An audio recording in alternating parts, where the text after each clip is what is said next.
Sir एक okay, what is diabetes? hyperglycemia associated with glycosuria due to carbohydrate metabolism impairment due to absolute or relative deficiency of insulin. अच्छा, इसमें सिर्फ hyperglycaemia होता है? Sir hyperglycemia main presentation hyperglycemia. Main presentation की बात नहीं है। अगर आपसे कोई पूछे व्हाट इज डायबिटीज मेलाइटस, तो आपको जरा जरा ठंडे दिमाग से बैठ के रिवाइज करें, ये जो आपने अभी बोला है, ये किसी को सुनाएंगे तो जी जी अच्छा लगेगा। सर डेफिनेशन पढ़ी बुक से पढ़ी है. मैं डेफिनेशन की तो बात ही नहीं कर रहा। जी जी मैं आपसे सिर्फ ये पूछ रहा हूँ कि क्या ये चीज सही लग रही है आपको, और कोई इम्प्रूव करे सर. इस जवाब को कोई इम्प्रूव करे, व्हाट इज डायबिटीज मेलाइटस।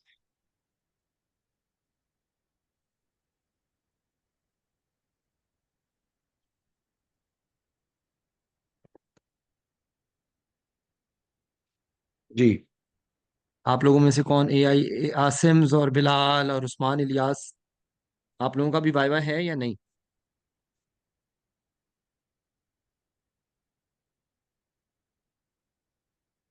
जी शाहिद, सोचो जरा, अगर आप ही इम्प्रूव करने की कोशिश करो।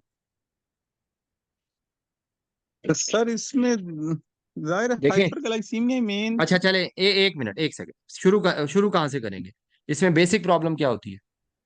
It is a matter.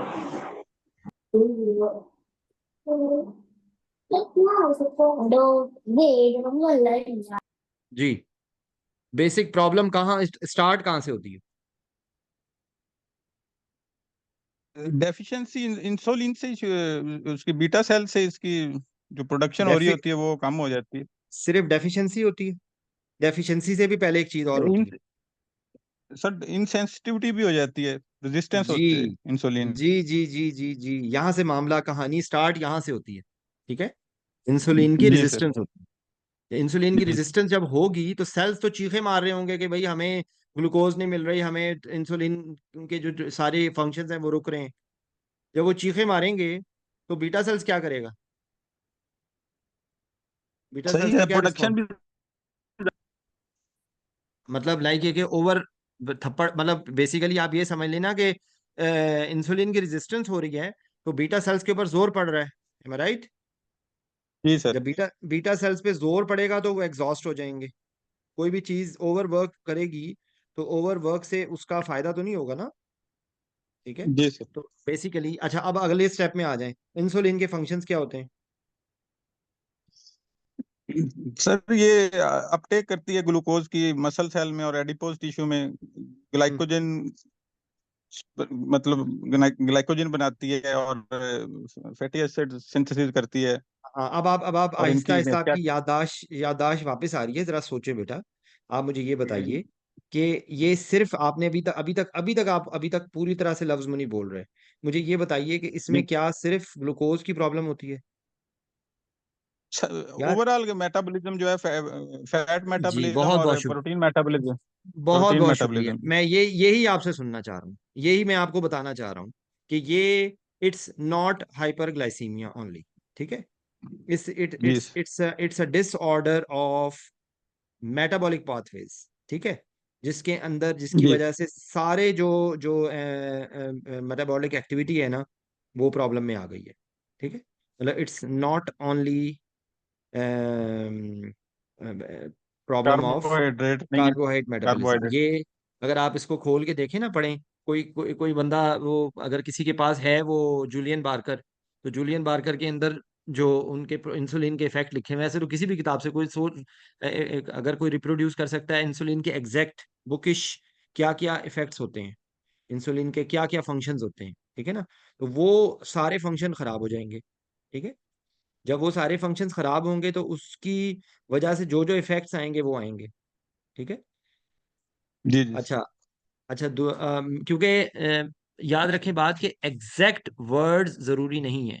अगर आपकी गुफ्तगू से कॉन्सेप्ट मुकम्मल हो जाता है तो इट्स फाइन, लेकिन अगर आपकी what ever beautiful British English आपने बोली है, लेकिन उससे उसका मतलब समझ नहीं आ रहा, या वो चीज इनकम्प्लीट है, तो वो कोई फायदा नहीं है उस ब्रिटिश इंग्लिश का। समझ आई आपको? जी इवन बहुत सारे लोग जो हैं, मैं उनसे उनसे एग्री नहीं करता कि वो कहते हैं कि जी खूबसूरत से अल्फाज हों तो जो लिखी हुई हो किताब की डेफिनेशन आप वो सुनाएं। नहीं, आप उनको पंजाबी जबान में एक्सप्लेन कर देंगे डायबिटीज मिलाइटिस में होता क्या है। ठीक है, समझ आई बात? अच्छा मुझे बताएं ग्लाइकोसूरिया क्यों होता है? जी। अब हम अलग अलग जरा डायबिटीज बेसिकली देखें, याद रखें बात, ये जो है ना लॉन्ग केस, वैसे तो टेबल वाइवे में भी पूछ सकते हैं, लेकिन जो लॉन्ग केस होता है ना उसके अंदर डायबिटीज मेलाइटस किसी को अगर आ गया है ना तो उसको खुश नहीं होना चाहिए, उसको परेशान हो जाना चाहिए। उसकी वजह ये है कि डायबिटीज मेलाइटस के अंदर एग्जामिनर आपको कहीं से भी पकड़ सकता है, कहीं से भी। जैसे अब आप मुझे बताएं, एक्सप्लेन करें क्यों होती है ग्लाइकोसूरिया। सर जो इसका रीनल थ्रेशोल्ड जब ज्यादा होगा तो एक्सक्रीट होगी। Very good. जब रीनल थ्रेशोल्ड ज्यादा होगा तो एक्सक्रीट होगी। अब आप मुझे अगला उसका सवाल बताइए कि जब ग्लाइकोसूरिया होता है तो उसका बॉडी पे क्या इफेक्ट होता है, यानी कि एनेस्थीसिया का ग्लाइकोसूरिया क्यों एनेस्थीसिया के लिए, एनेस्थेटिस के लिए प्रॉब्लम है?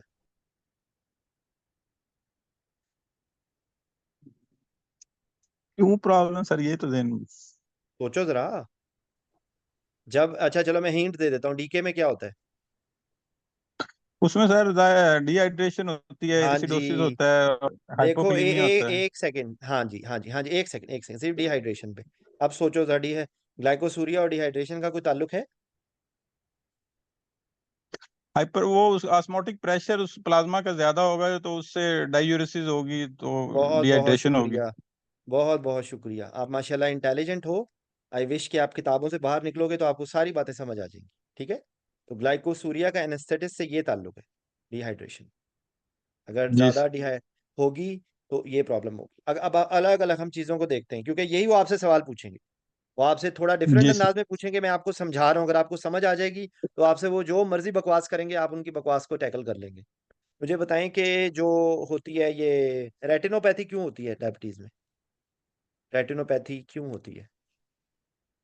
सर ये वेस्कुलर चेंजेस आ रही होती हैं, तो वो मतलब किडनी में भी आ रही होती हैं, आईज में भी आ रही होती हैं, तो क्या वेस्कुलर चेंजेस क्या आ रही होती? एथेरोस्क्लेरोसिस हो रही होती है बेसिकली तो मेन। एथेरोस्क्लेरोसिस का रेटिनोपैथी से ताल्लुक है? नहीं, ताल्लुक तो नहीं है सर। फिर आप खामखा क्यों ताल्लुक बनाना चाह रहे हैं?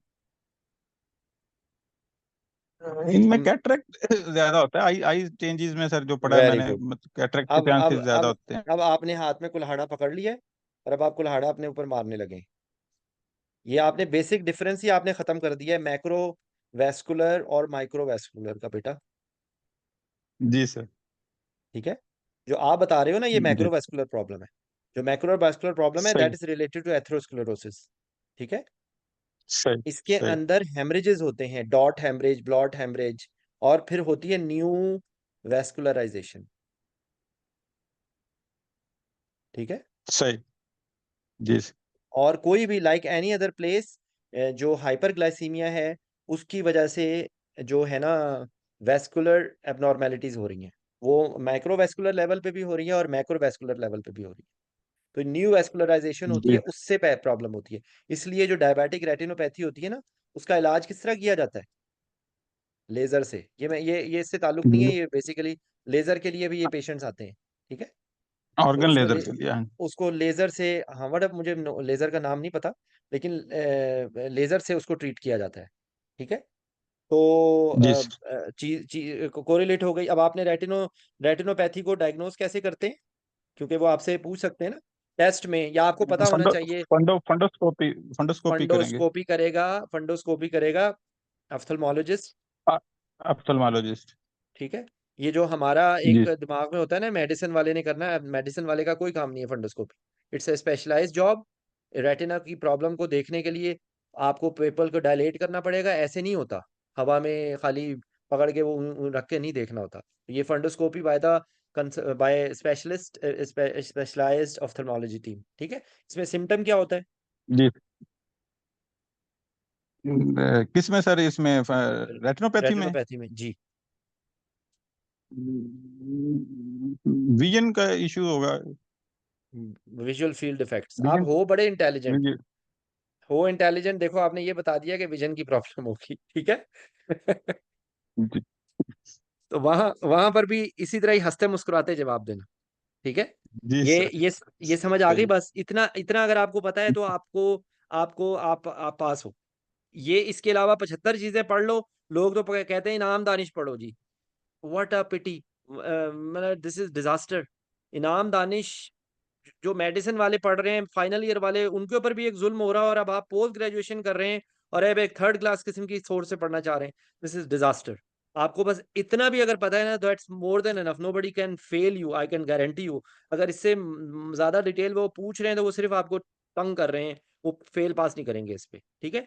अब अगला अगला आ जाए, जी जो आपका नेफ्रोपैथी होती है, वो वो भी जो माइक्रोवेस्कुलर एंजियोपैथी होती है उनकी वजह से हो रही होती है। ठीक है। यहाँ पे जो जी ग्लोमेरुलर बेसमेंट मेम्ब्रेन होती है उसमें प्रॉब्लम्स हो रही होती हैं। ठीक है। तो उसकी वजह से जी आपका एक तो प्रोटीन यूरिया होगा। ठीक है। अल्टीमेटली जी सर। जब नेफ्रोपैथी होगी, प्रोलॉन्ग होगी, प्लस जो जो आपका जो सिस्टम होता है ना, एफरेंट और ईफ्रंट आर्टीरियोल्स का, ठीक है, उसके जी अंदर प्रॉब्लम हो रही होती है। तो उसकी उसकी वजह से, इसीलिए मैं इसको एविडेंस जस्ट मुझे एग्जैक्टली याद नहीं है, लेकिन एसी इनहिबिटर जो होता है ना, वो डायबिटिक जो नेफ्रोपैथी की प्रिवेंशन के लिए दी जाती है। हालांकि जी itself it can cause renal failure, ACE inhibitors, लेकिन जो लो डोज के अंदर दी जाते हैं ACE inhibitors for prevention of diabetic nephropathy. ठीक है।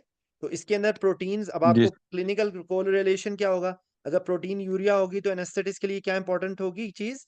उसमें एडिमा होगा पेशेंट को, मतलब प्रोटीन की डेफिशिएंसी से। ठीक है।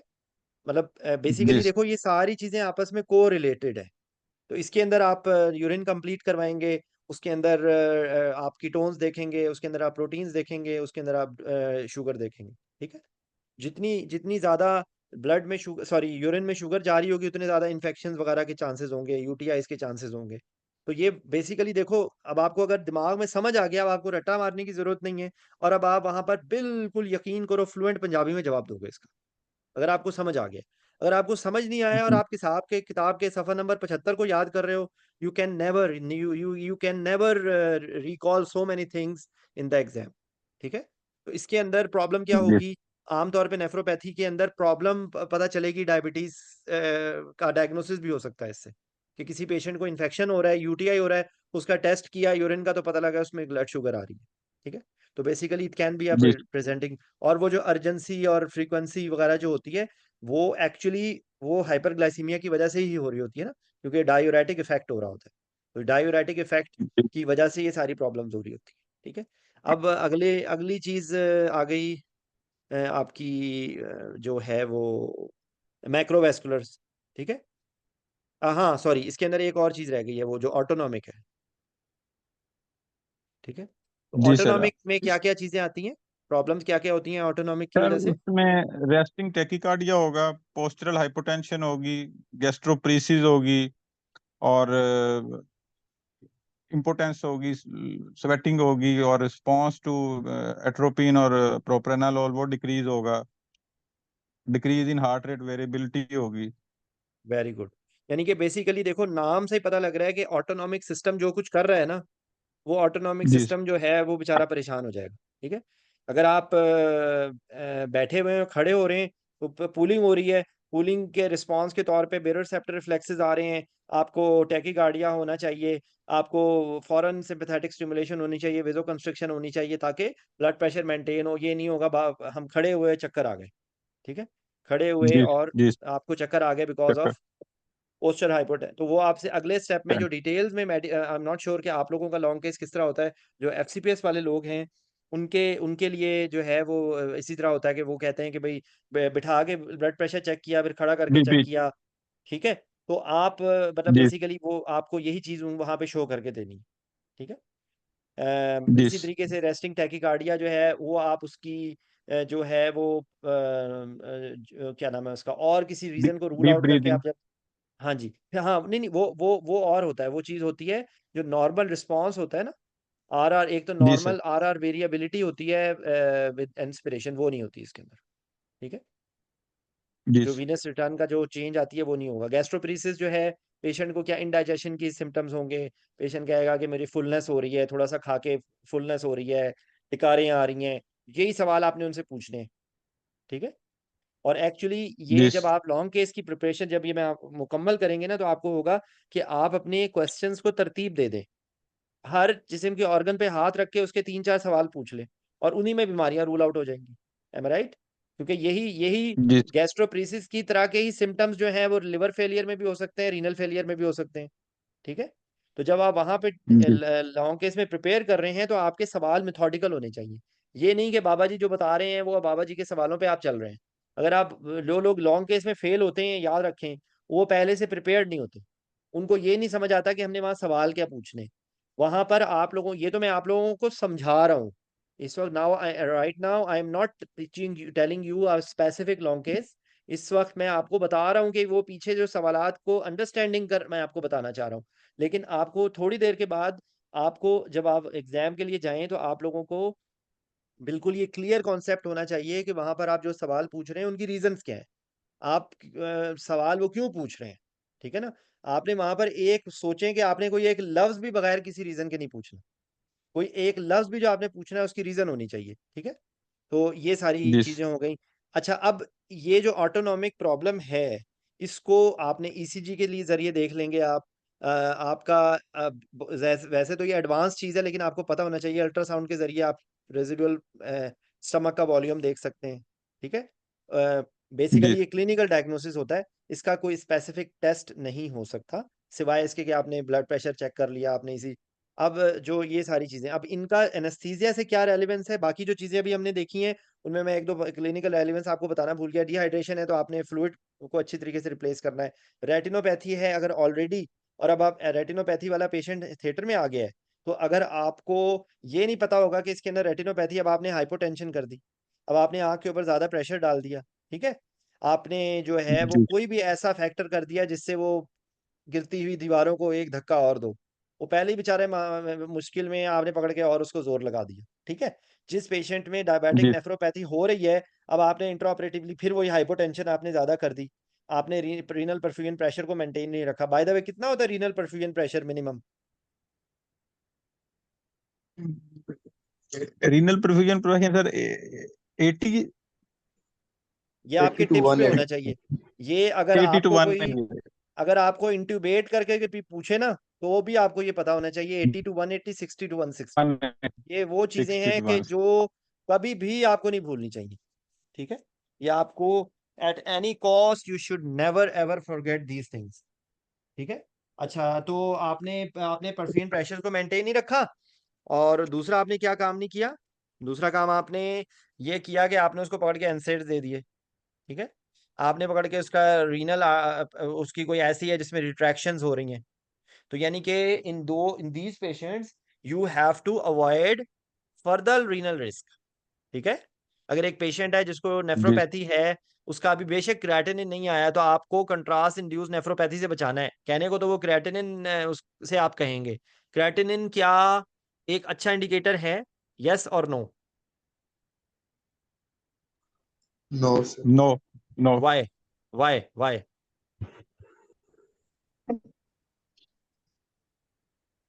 सर इसमें क्रेटिनिन सॉली किडनी के फंक्शन को रिप्रेजेंट नहीं करता। मायोग्लोबिनोपैथीज जो जी, हैं जी, नहीं मस्कुलर डिसऑर्डर्स के अंदर मैं उस डिटेक्ट हिसाब हैं। से नहीं कह रहा। मैं उस हिसाब से नहीं कह रहा, मैं कुछ और हिसाब से कह रहा हूँ। वो तो उसकी आप पॉजिटिविटी की बात कर रहे हैं ना कि फॉल्स पॉजिटिव है। मैं उसकी फॉल्स नेगेटिव की बात कर रहा हूँ। इसकी सेंसिटिविटी कम है सर रीनल फंक्शन को डिटेक्ट करने के लिए। ये सेंसिटिविटी वो टॉपिक कहीं और एंड चला जाएगा। सेकेंडली नहीं, नहीं, मैं आपसे और इसके सवाल पूछ रहा हूँ। फंक्शन को नहीं पता क्लियरेंस। एक सेकंड, अभी आपने एक लफ्ज़ बोल दिया। देखो, मैं असल में प्रॉब्लम ये है कि मैं आप लोगों को यहाँ पर एक विज़न देना चाह रहा हूँ। आपने गलत लफ्ज़ बोला है अभी। सेंसिटिविटी और स्पेसिफिसिटी का मतलब क्या होता है? सर जो ज्यादा सेंसिटिव टेस्ट होगा वो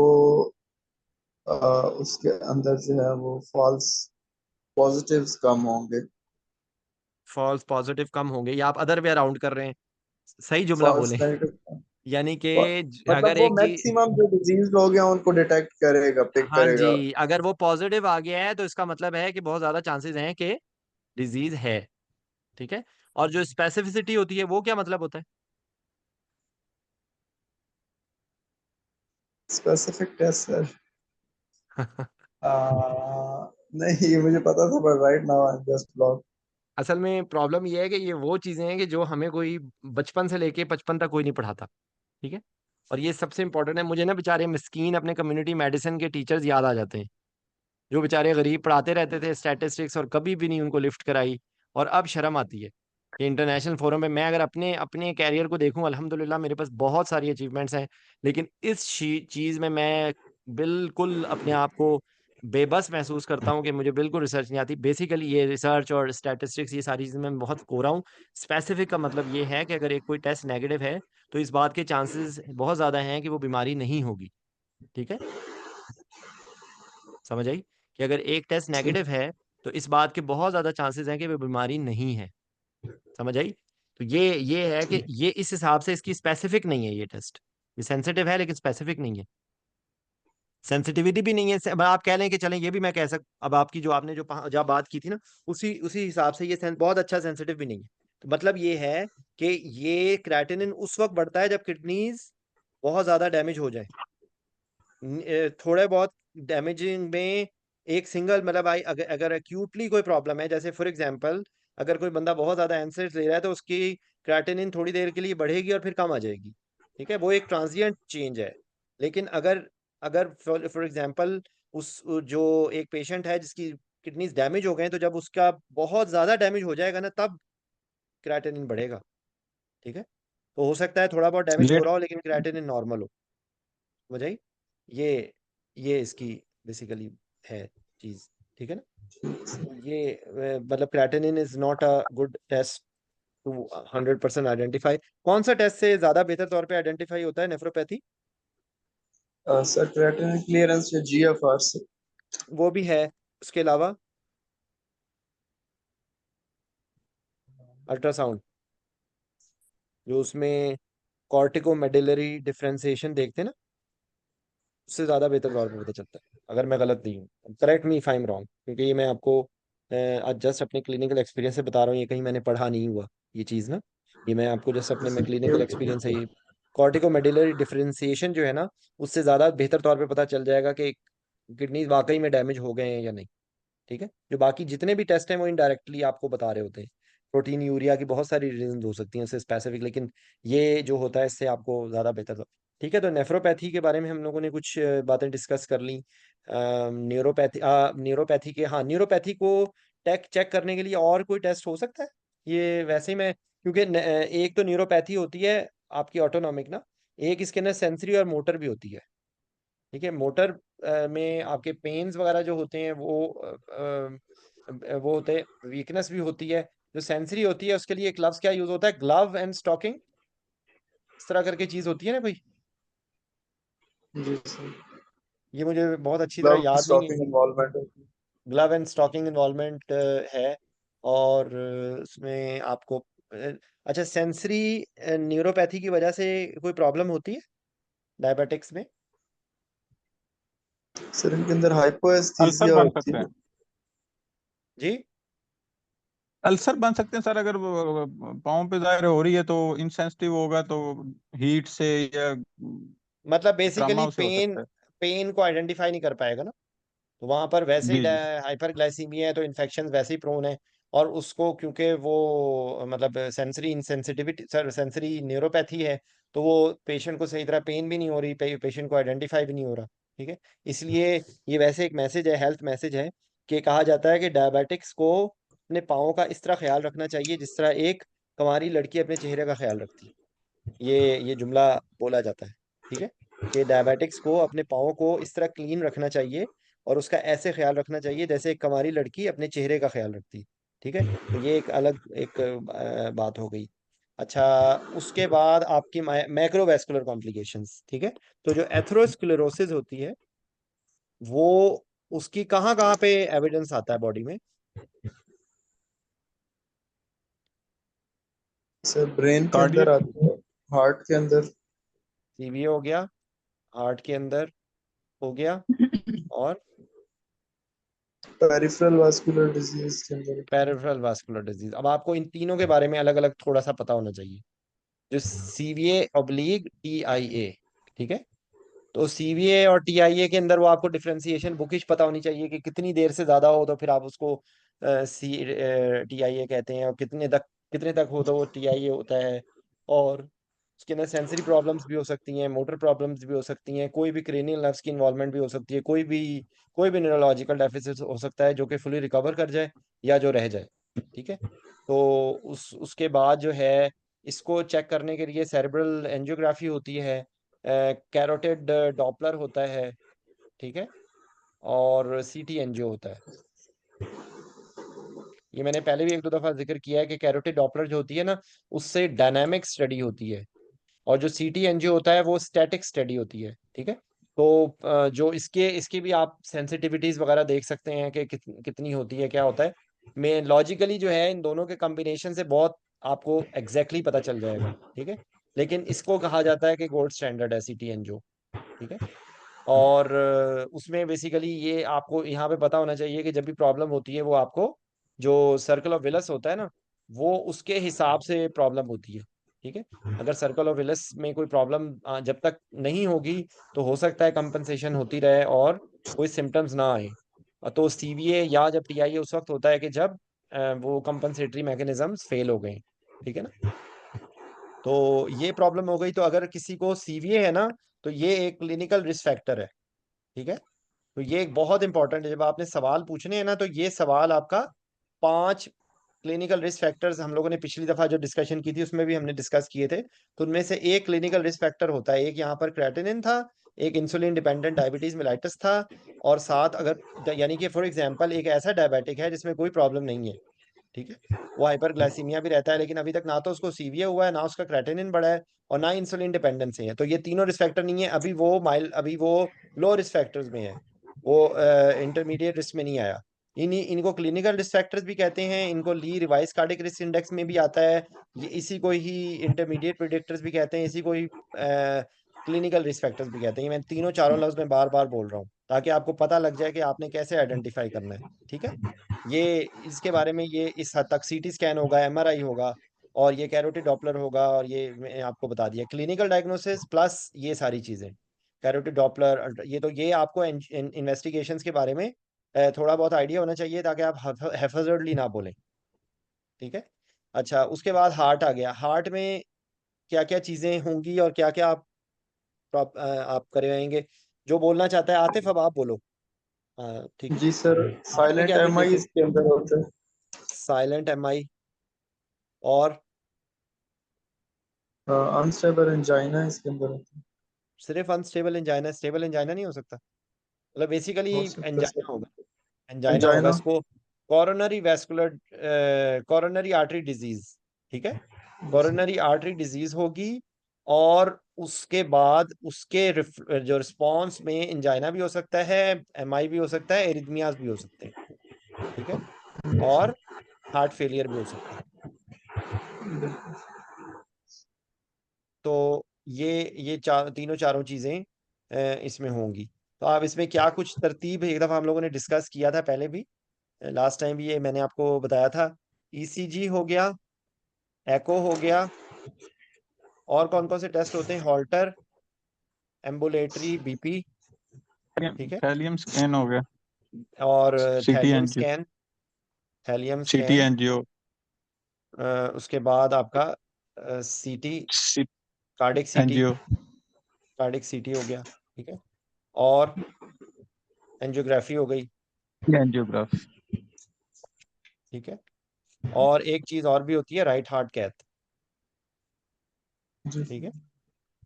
ये आप लोग भूल जाते हैं। ये अगर किसी में पल्मोनरी हाइपरटेंशन डेवलप होगी ना, तो उसके अंदर एको और फिर आपको राइट हार्ट कैथ करना करना पड़ेगा। इनका आपको अलग अलग थोड़ी थोड़ी डिटेल पता होनी चाहिए कि हॉल्टर एरिथमियास को देखने के लिए करते हैं, 48 आवर्स के लिए लगा देते हैं, उसकी फिर इंटरप्रिटेशन करते हैं। हॉल्टर में कोई प्रॉब्लम आई तो या तो फार्माकोलॉजिकल मैनेजमेंट होगा या फिर ईपी स्टडी होगी अगले स्टेप में, और ईपी स्टडी के जरिए वो रेडियो आर फ्रिक्वेंसी एब्लेशन कर देंगे। ठीक। एम्बुलेटरी ब्लड प्रेशर से आपको पता लग जाएगा कि ब्लड प्रेशर के स्विंग्स कितनी आ रही हैं। वो आपको हेल्प करेंगी मेडिकेशंस की डोज एडजस्ट करने के लिए, या किस तरह उसको मॉनिटर करना है। ठीक है। ब्लड प्रेशर के रेफरेंस से वो जो आपसे सवाल पूछ सकते हैं ना, वो जो अमेरिकन हार्ट एसोसिएशन की गाइडलाइंस है उसके रेफरेंस से वो सवाल पूछ सकते हैं, भाई ब्लड प्रेशर की दवाइयाँ आपने कंटिन्यू रखनी है या बंद रखनी है। तो उसके अंदर जो रिकमेंडेशन नहीं है, वो एक मतलब क्या नाम है उसका, एक स्ट्रॉन्ग रिकमेंडेशन नहीं है, लेकिन ये है कि अगर आपने मल्टीपल मेडिकेशंस में है तो इट्स बेटर टू स्टॉप। अगर आप स्टॉप नहीं करेंगे तो आप एंटिसिपेट करेंगे ज्यादा ब्लड प्रेशर फॉल होगा, स्पेशली विद एसी इनहिबिटर्स। ठीक है, तो ये बात हो गई। थैलियम स्कैन जो स्ट्रेस, बेसिकली ये स्ट्रेस थैलियम और स्ट्रेस एको होता है। जब आप पेशेंट जो है वो उसको, हाँ एक इसमें टेस्ट भूल गया, एंडो एक्सरसाइज टॉलरेंस टेस्ट और सी पैक्स टेस्ट। ठीक है, जो सी पैक्स टेस्ट होता है वो कार्डियोपल्मोनरी एक्सरसाइज टेस्टिंग होता है।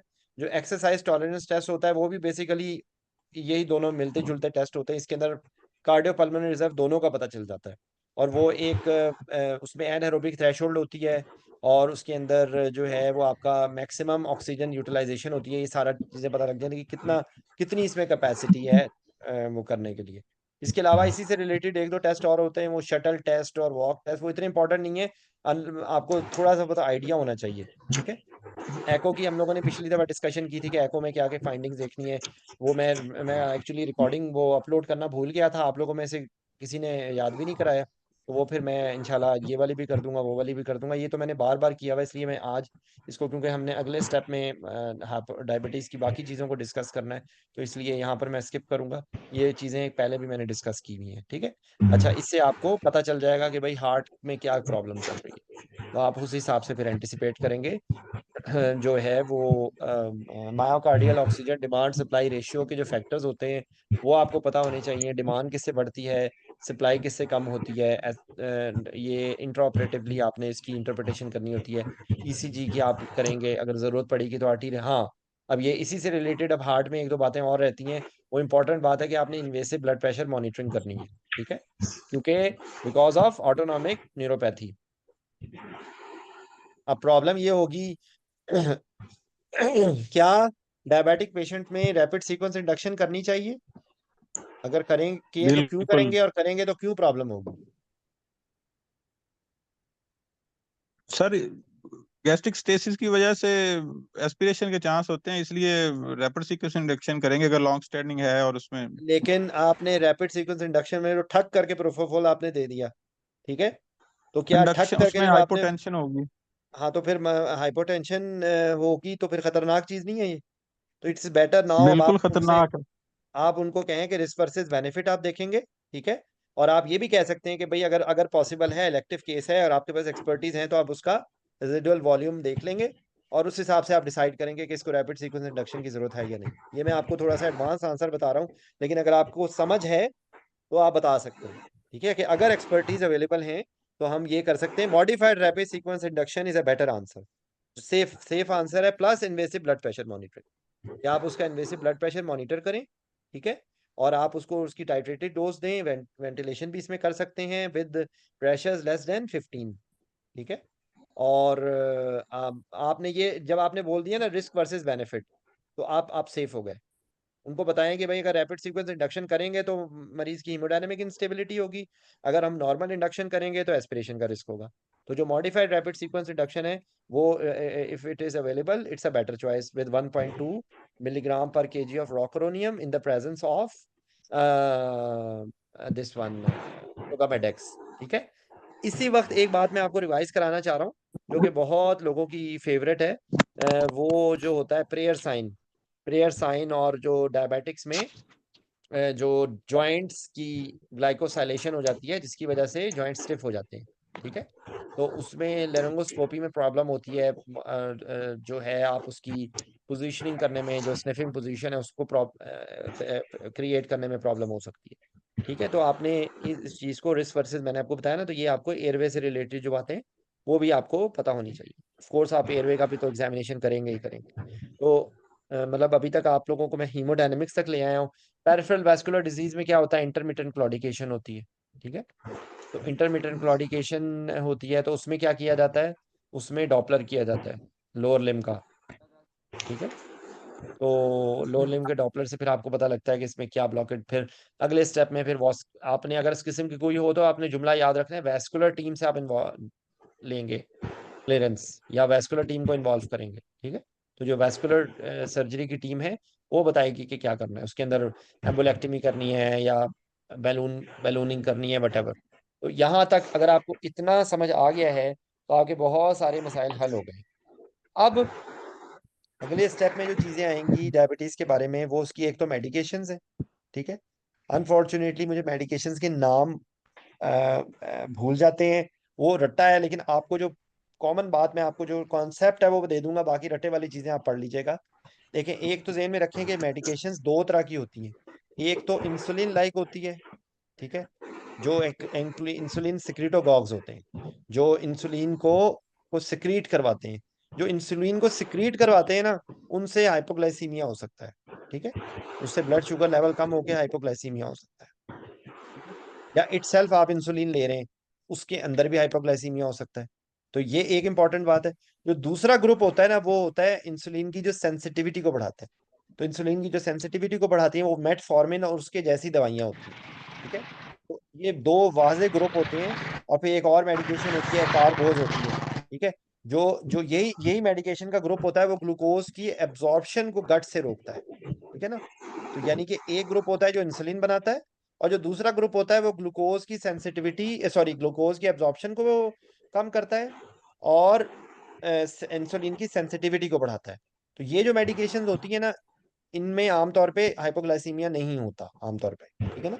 तो ये आपको इनमें एक पुराने ग्रुप्स हैं जो वो सल्फोनाइल यूरियाज वाले हैं, और बायोगोनेड्स हैं जो मेटफॉर्मिन है, और कुछ नए ग्रुप्स हैं जिनके मुझे नाम याद नहीं है, ठीक है। वो बहुत ही अजीबोगरीब नाम है जो कि मुझे याद नहीं है इस वक्त। आप लोग देख लीजिएगा, मैंने आपको बेसिक कॉन्सेप्ट दे दिया है। उनमें बेसिक रूल क्या होता है कि जो लॉन्ग एक्टिंग मेडिकेशंस हैं वो आपने कन्वर्ट कर लेनी है शॉर्ट एक्टिंग पे, ठीक है। और जो है वो डे बिफोर सर्जरी आप उनको बंद कर। बाय द वे, मेटफॉर्मिन अगर दे रहे होंगे तो क्या प्रॉब्लम हो सकती है, ये भी एक थ्योरेटिकल चीज है। जो है वो मेटफॉर्मिन से क्या लैक्टिक इसका एसिड। लैक्टिक एसिडोसिस होता है, लैक्टिक एसिडोसिस होता है, माशाल्लाह, वेरी गुड, ठीक है। रीनल और फंक्शन भी रीनल इसमें। फंक्शन भी, ठीक है। प्लस इससे नौजिया वॉमिटिंग भी होती है, ठीक है। तो ये दो तीन चीजें हैं जो आपको पता होनी चाहिए बस। तो बाकी साइड इफेक्ट्स आपको मोटे मोटे पता होने चाहिए, ठीक है। वो आप उसका मैकेनिज्म ऑफ एक्शन, और आपको आसान याद रखने का तरतीब, क्योंकि देखें वहां पे एक एक चीज याद रखना, जो उसका सारा मैकेनिज्म लिखा होगा वो भूल जाएगा। तो मैं आपको आसान रास्ता बता रहा हूँ कि आप उनको दो ग्रुप्स में करके याद कर लें, जो मैंने आपको बताया। अगर आप ये दो ग्रुप्स में करके याद करेंगे तो आप लोगों के लिए आसानी हो जाएगी, ठीक है। इसी तरीके से इंसुलिन जो होती है, वो इंसुलिन एक तो लॉन्ग एक्टिंग होती है, एक एनपीएच होती है, एक शॉर्ट एक्टिंग होती है, और एक अल्ट्रा शॉर्ट एक्टिंग होती है, ठीक है, लिस्प्रो। इंसुलिन लिस्प्रो होती है, और जो रेगुलर इंसुलिन होती है वो शॉर्ट एक्टिंग होती है। तो आम तौर पे जो सबसे ज्यादा प्रिडिक्टेबल होती है ना, वो रेगुलर इंसुलिन होती है। लिस्प्रो भी यूज की जाती है, ठीक है। पाकिस्तान में आई एम नॉट श्योर कि लिस्प्रो अवेलेबल है या नहीं। यहाँ पे बाहर में तो ज्यादातर लिस्प्रो ही अवेलेबल होती है।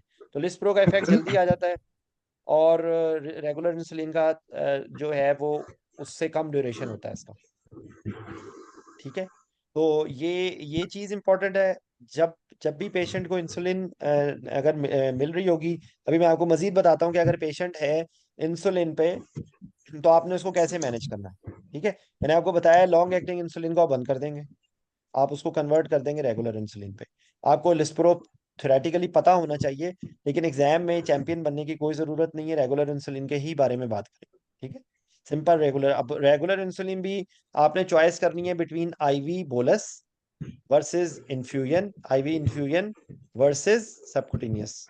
तो इन तीनों में जो सबसे रिलेटिवली सेफ और बेहतर है वो इन्फ्यूजन है, ठीक है, क्योंकि आप उसको कंट्रोल कर सकते हैं, मॉनिटर कर सकते हैं। सबकुटिनियस की इफेक्ट अनप्रिडिक्टेबल होता है, और जो बोलस होता है उससे सडन चेंजेस आ सकते हैं। तो इसलिए अगर आपको, ये भी मैं आपको समझाने के लिए बता रहा हूँ, ठीक है। इसी के साथ एक और चीज होती है, उसको स्लाइडिंग स्केल कहते हैं। वो स्लाइडिंग स्केल आपको पता होना चाहिए कि स्लाइडिंग स्केल में किस तरीके से जो है वो किया जाता है।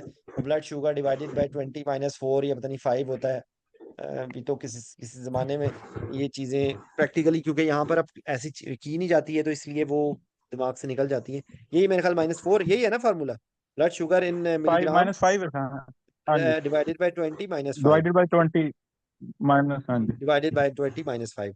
तो ठीक है, तो इसको ये मैंने आपको बता दिया। आपने अच्छा आप करना क्या है, अगर उसकी ब्लड शुगर जो है ना मॉर्निंग की वो 180 से ज्यादा है ना, ठीक है, तो आपने उसको हाफ डोज दे देनी है।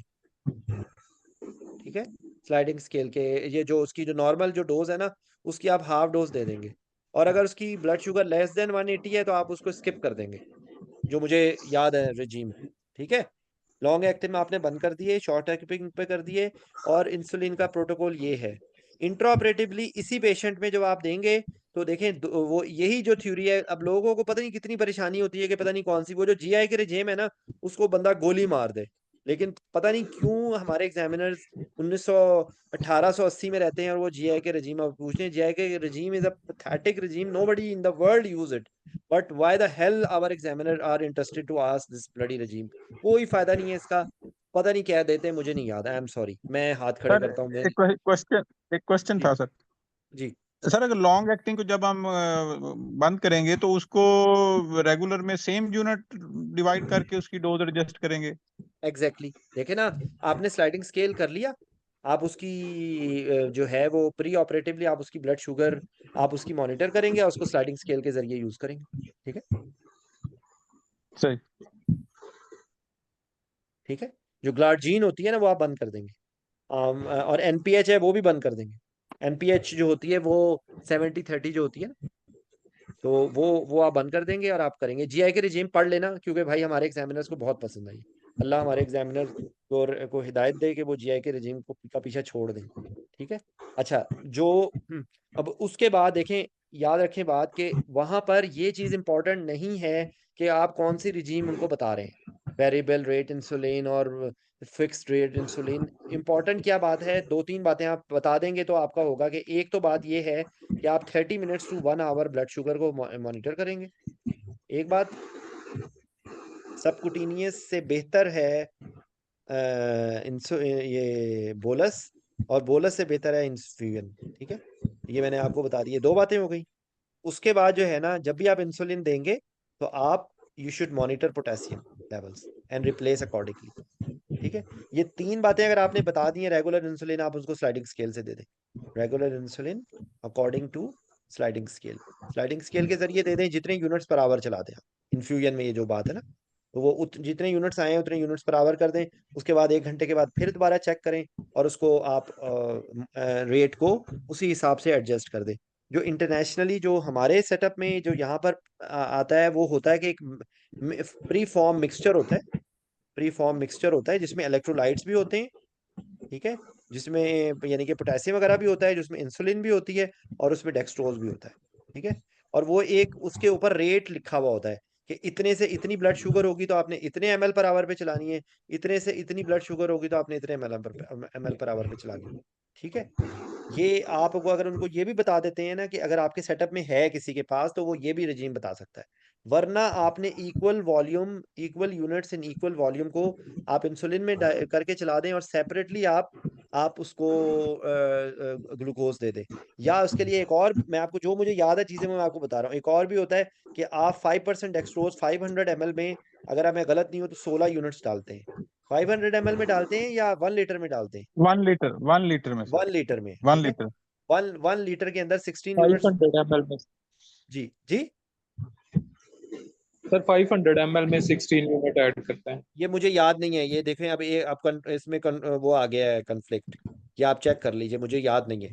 ठीक है, मुझे याद नहीं है, इसलिए आप लोगों में से जिसको कंफर्म है वो कर दे। एक एक स्टेटमेंट 1 लीटर की आ गई, मुझे 500 ml याद था भाई द वे।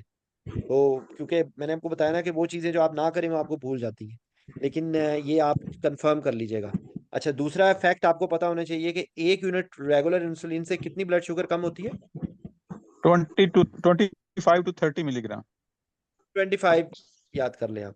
ठीक है, ये दो तीन फैक्ट इसी तरीके से आपको ये पता होना चाहिए कि 1 ml ऑफ 50% डेक्सट्रोज से कितनी ब्लड शुगर बढ़ती है? 2 मिलीग्राम पर डेसीलीटर। 2 mg/dl। ठीक है, तो ये वो कॉन्सेप्ट्स हैं जो आपको पता होने चाहिए, क्योंकि वो ये सारे आपसे पूछेंगे।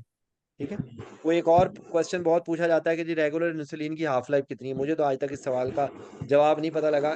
वो वैसे तो 4 to 6 आवर्स है, लेकिन जब इन्फ्यूजन में दे रहे हैं तो कितनी देर में खत्म हो रही है? इस सवाल का जवाब मुझे नहीं सर पता ये भाई। ये 30 मिनट्स कह रहे हैं कि आईएम के लिए और आईवी दें, तो 5 मिनट्स है, इस तरह का सीनियर और से सुना मैंने। अल्लाह आपके ऊपर रहम करे, अल्लाह एग्जाम, फिर मैं कह रहा हूँ कि अल्लाह एग्जामिनर्स को हिदायत दे। इस किस्म के सवाल आप पूछें जिनका कोई फायदा नहीं। ठीक है, आपने बेसिक कॉन्सेप्ट देखें भाई, मरीज को मारना नहीं है, ना हाइपोग्लाइसीमिया करना है।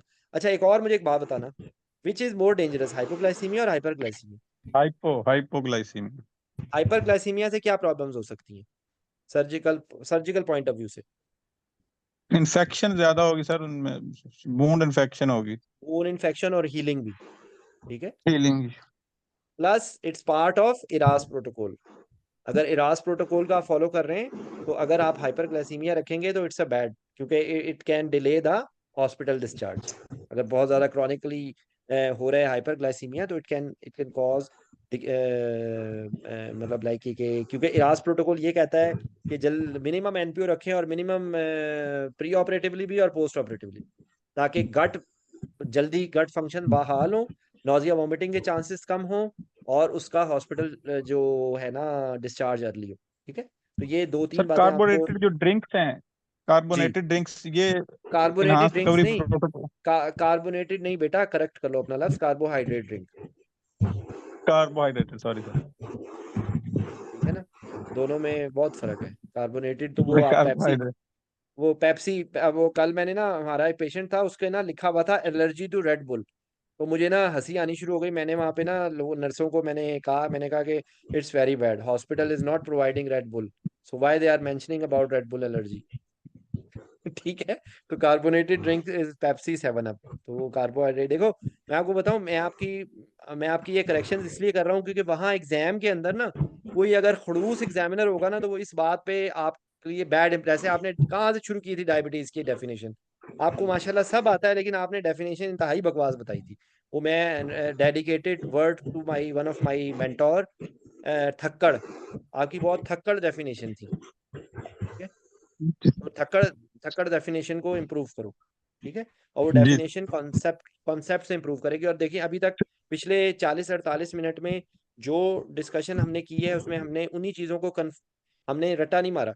मैंने आपको कोई नोट्स नहीं दिए, मैं तो बहुत सारी चीज़ें मुझे याद भी नहीं है, लेकिन मैं आपको सिर्फ बता क्या रहा हूँ, मैं एक्सटेम्पोर बता रहा हूँ। मेरा कोई एजेंडा नहीं था, किसी ने मैसेज करके पूछा था व्हाट्स द टॉपिक, तो मेरे दिमाग में कोई खास टॉपिक नहीं था।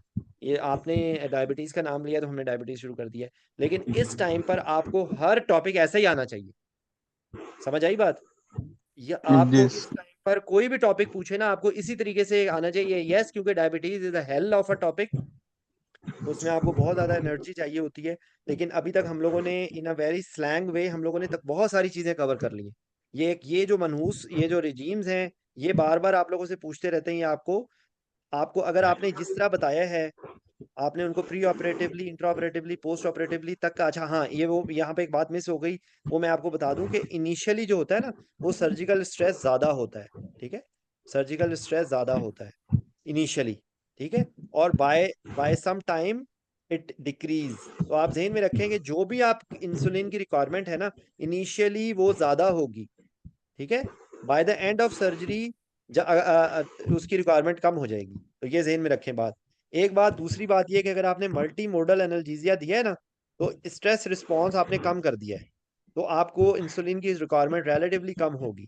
ये आपको, यानी कि अगर आपने मल्टी मोडल एनाल्जेसिया नहीं दिया और मल्टी मोडल एनाल्जेसिया दिया है, तो उसके अंदर आप ये बता सकते हैं कि multi modal analgesia even gets a better diabetic control. ठीक है, तो डायबिटिक पेशेंट्स में जब आप बातें कर रहे हो तो आप ये भी बात बता सकते हैं। बिल्कुल ट्रॉमा कर लेंगे भाई, मैं तो मलंग आदमी हूँ, जो आप लोग टॉपिक कहेंगे मैं कर लूंगा। आप लोग तो इंटरेस्ट ही नहीं लेते। अल्हम्दुलिल्लाह 1 हफ्ते के बाद मैंने ही दरवाजा नॉक किया, नहीं तो आप लोगों को तो कोई ज़रूरत नहीं थी। ठीक है, सर तो एक खैर, क्वेश्चन था। जी, आप एक नहीं 2 सवाल पूछे। सर एक इलेक्टिव सर्जरी है, कोई भी, मतलब लैब खोली है, और उसमें क्या कहना चाहिए, इंसुलिन, मतलब हम ये कह सकते हैं कि हमें अगर कंट्रोल नहीं है उसकी डायबिटीज, तो हमें इसको फिजिशियन से इसकी ओपिनियन लेनी चाहिए, या हमें उसे खुद ट्रीट करना चाहिए? देखिए मेरी एक बात सुने, ये एक ज़हन में रखे बात। एग्जाम। देखिए मेरी बात सुने, आपने वहां पर उनको ये कहना है कि we will discuss with the surgeon, ठीक है, ये आंसर आपका ना, जी देखो हमारे पाकिस्तान में एग्जामिनर्स अनफॉर्चुनेटली, क्योंकि देखें वही प्रोडक्ट है, आप लोगों ने एग्जामिनर बनना है। अगर आप लोग ये विशियस साइकिल को नहीं तोड़ेंगे, अगर कल को शाहिद नसीम जब एग्जामिनर बने तो वो भी जीआई के रिजीम पूछ रहा होगा ना, तो यकीन करो हमारा सिस्टम कभी भी नहीं बदलेगा। समझ आई? ये जी सिस्टम आप लोग बदल सकते हैं। मैं इसलिए आप लोगों के साथ सर फोड़ रहा हूँ। उसकी वजह ये है कि मुझे आप लोगों से उम्मीद है कि आप लोग इस फरसूदा घटिया सिस्टम को चेंज करेंगे। ठीक है, याद रखें बात आप वहां पर, एक्चुअली क्या हम लोग कोई दवाइयां देते हैं खुद से? नहीं सर। यार क्यों फिर हमारे एग्जामिनर हमें दवाइयां देने पे तुले होते हैं? जरा ठंडे दिमाग से बैठ के सोचो। इट्स सर अगर इट्स बेहतर सेटअप, हाँ जी सही सही हाँ, कह तो रहे मैंने हैं आपको मैंने कहा ना कि आप discuss with the surgeon how much time we have. एक बात हो गई, sir. Sir discussion with the surgeon is very important, एक बात हो गई। दूसरी बात ये है कि अगर थोड़ी बहुत इंसुलिन है तो ये जो मैंने आपको पेरी ऑपरेटिव जो रिजीम बताया है, ये तो आपकी डोमेन में है ना, जो पेरी ऑपरेटिव इंसुलिन की रिजीम है उसके बारे में आप बता सकते हैं। ठीक है, सही। उसके बाद ये है कि एंटिसिपेशन इज वेरी इंपॉर्टेंट। आपने आई एम सॉरी, कुछ बोल रहा है कोई? जी, एंटिसिपेशन जो है ना वो इम्पोर्टेंट है, कि जो भी चीज हो रही है ना उसकी वजह से एंटिसिपेशन क्या होगी वो आपको पता होनी चाहिए। तो आप उनको ये कह सकते हैं कि अगर surgery is elective and we can have a better diabetic control, so it's always, तो आप उनको बता सकते हैं, क्योंकि अगर हम सर्जरी करेंगे with high blood sugar levels तो ये कॉम्प्लिकेशंस हो सकती हैं। और बाय द वे, क्या एक सिंगल ब्लड शुगर लेवल ज्यादा इंपॉर्टेंट है या HbA1c ज्यादा इंपॉर्टेंट है? HbA1c। HbA1c ज्यादा इंपॉर्टेंट है। ठीक है, क्योंकि वो आपको पिछले 4 महीने की खटियां बताएगी कि क्या है पेशेंट करता रहा है। ठीक है, क्योंकि एक स्ट्रेस के अंदर तो ब्लड शुगर वैसे ही बढ़ सकती है। वो पेशेंट बेचारा स्ट्रेस में है, उसकी ब्लड शुगर बढ़ गई और आपने केस कैंसिल कर दिया, तो ऐसे थोड़ी होगा। समझ आई? एक बात। और दूसरी बात आप ये देखेंगे कि एक सिंपल हाइपरग्लाइसीमिया है या डायबिटीज की कॉम्प्लिकेशंस है। समझ आई? जो कैंसलेशन की चीजें आएंगी ना उसके अंदर ये सारी बातें आएंगी। ना सिर्फ पुअर डायबिटिक कंट्रोल है, उसको सारा उसको एंड ऑर्गन डैमेज हो रहा है, उसको एटोनॉमिक न्यूरोपैथी भी के साइंस हैं उसके अंदर, जो है वो एथेरोस्क्लेरोसिस भी हो गया, उसको अनस्टेबल एंजाइना भी है, या सॉरी अनस्टेबल तो वैसे ही आउट हो जाएगा, उसको एंजाइना भी है, उसको कोई क्रेाटिनिन भी ज्यादा है। अब जो है वो सिचुएशन ज्यादा गंभीर हो गई है ना, तो अब उसकी चीज़ों का कंट्रोल होना ज़्यादा बेहतर है, क्योंकि अब ये पेशेंट हाई रिस्क पे है। अब अगर इसको आप बगैर डायबिटीज़ को कंट्रोल किए करेंगे तो आप ज़्यादा चीज़ों को एंटिसिपेट करेंगे। तो मेरा ख्याल है कि अगर आप इस तरह का उनको आंसर देंगे कि इट्स ऑलवेज, और दूसरा मैंने आपको सियासी बयान दिया, रिस्क वर्सेस बेनिफिट। ठीक है ना? सही। तो अगर आपने सर्जरी डिले की और सिर्फ केजी ब्लड शुगर ज़्यादा है, जैसे हमारे हमारे हॉस्पिटल, हमारे तमाम गवर्नमेंट हॉस्पिटल में जो हमारे क्रॉनिक एमओ होते हैं वो बैठे होते हैं इसी इंतजार में कि कोई छुरी के नीचे आए चीज़, कोई एक ब्लड शुगर ज़्यादा है, कोई एक ब्लड प्रेशर की रीडिंग ज़्यादा है, वो पकड़ के उसको कैंसिल कर दे। अब मुझे वो वक्त याद आता है तो मुझे हंसी आती है। ठीक है ना? हालांकि that's not a clear cut indication to cancel a case. ठीक है, और एक्चुअली बात, एक और बात, ये घूम फिर के बात वहीं पे आएगी कि एक इलेक्टिव केस तो उस वक्त तक बुक ही नहीं होगा ना जब तक उसकी चीजें कंट्रोल नहीं है।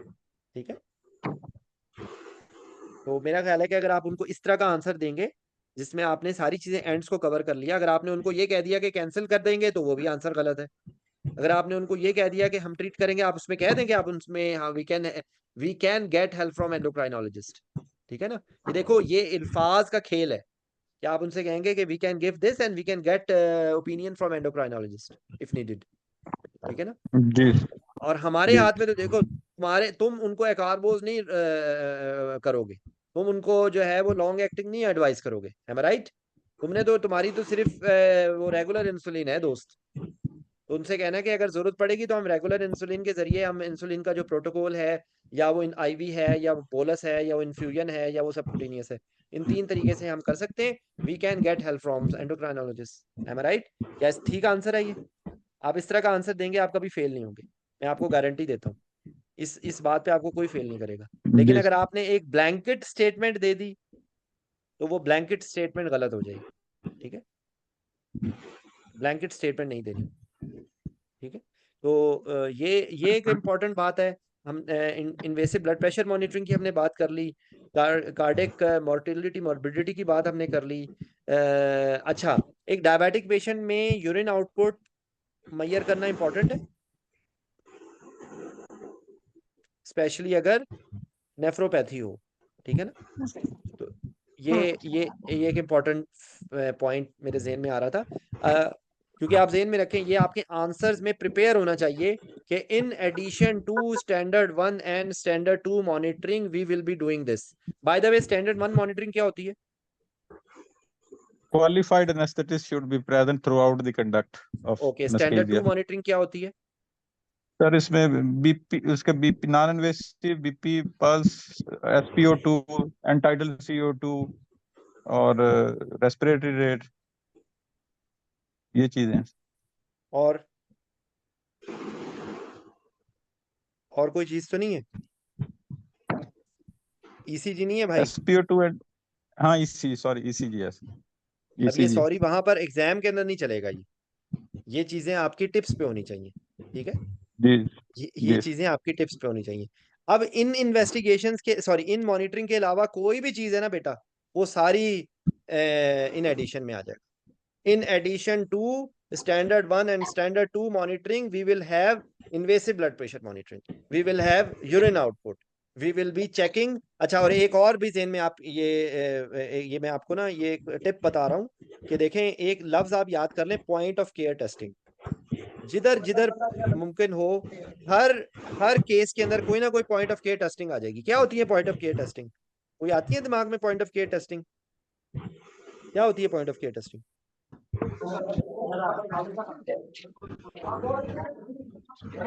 पॉइंट ऑफ केयर सर, वो अल्ट्रासाउंड में, वो इंफीरियर के वेना केवा की, वो पॉइंट ऑफ केयर अल्ट्रासाउंड जो सोच करते लो हैं। बेटा, तुम्हें पता है कि तुम फिर मेरी छुरी के नीचे आ जाओगे।